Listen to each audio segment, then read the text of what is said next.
On dit que les mariages pluvieux sont des mariages heureux.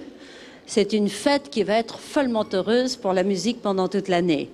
Alors, le World Philharmonic Orchestra a eu l'idée de s'associer avec la Fondation Jean-Luc Lagardère, Naïve, le CIC, pour offrir à de jeunes talents issus de pays défavorisés une bourse et un bel instrument.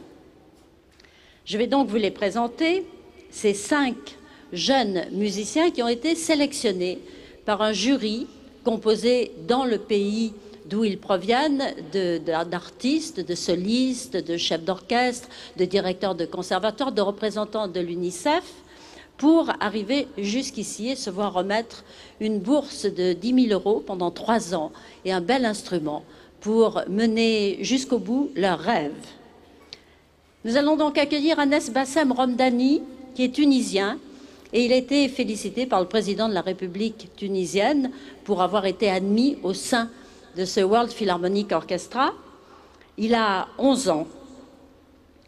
Et puis nous écouterons Alexia Alvarez. Alexia est altiste et elle vit loin de Caracas. Et Alexia, elle est obligée de faire 4 heures par jour pour aller à son école. Elle a déjà gagné un concours en Allemagne et faute de moyens, elle ne pouvait pas s'y rendre. Et grâce à cette bourse, elle va pouvoir aller chercher son prix.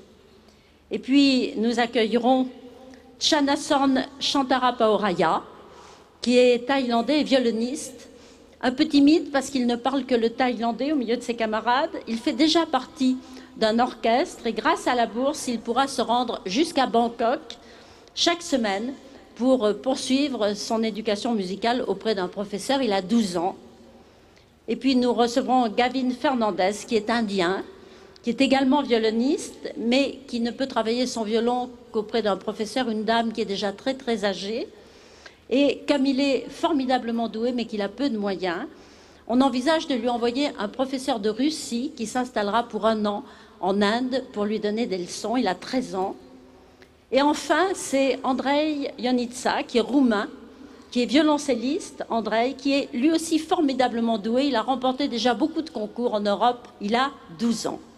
Alors, ils vont jouer ensemble, au début avec quelques-uns des solistes du pupitre des cordes, et puis après avec l'ensemble du World Philharmonic Orchestra. Et je pense que Mozart, qui est de toutes les fêtes, puisqu'on célèbre cette année le 250e anniversaire de sa naissance, aurait été heureux de pouvoir leur dédicacer cette petite musique de nuit qu'ils vont maintenant vous interpréter avec beaucoup d'émotion, vous vous en doutez.